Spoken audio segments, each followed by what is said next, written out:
When a man is willing, face to face with a daimon, to fight another man whom the god honors, then it becomes a sure thing that a big pain, Pēma, will roll down upon him. So Greg, what is the significance of being face to face with a daimon?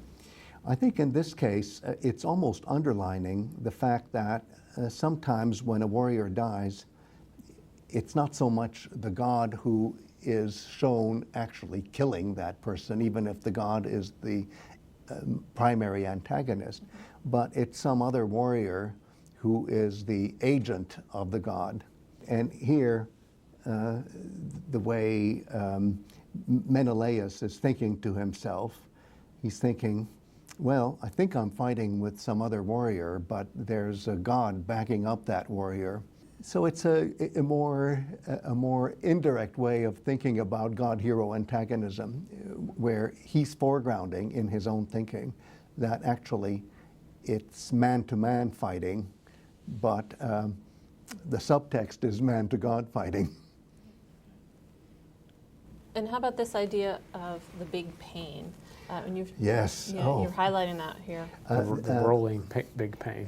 And it rolls down. And you really have to look at all the other examples in Homeric poetry where this word is used, kulindesthai, because it's not just clear from any one context, but there are moments in Homeric poetry elsewhere where what you have to imagine is a giant boulder somewhere up in the heights of a mountain that gets dislodged and then starts rolling down and gaining more and more momentum. And look out for the people who are down below at ground zero, because when that boulder hits, there's this mass destruction. But I think in this case, again, there are glimpses of this metaphor here. And this is a very panicky moment where a warrior is trying to decide what to do.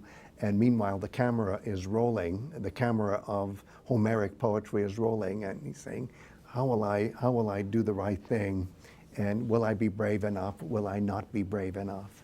And will I die now? And somehow, if I do die, it's because I'm face to face with a daimon.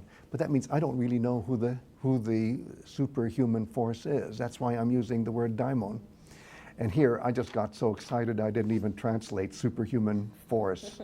I just say daimon, because as I'm analyzing this in the context of our 5 text C, by now the reader knows who the daimon is or isn't, and how mystical it is.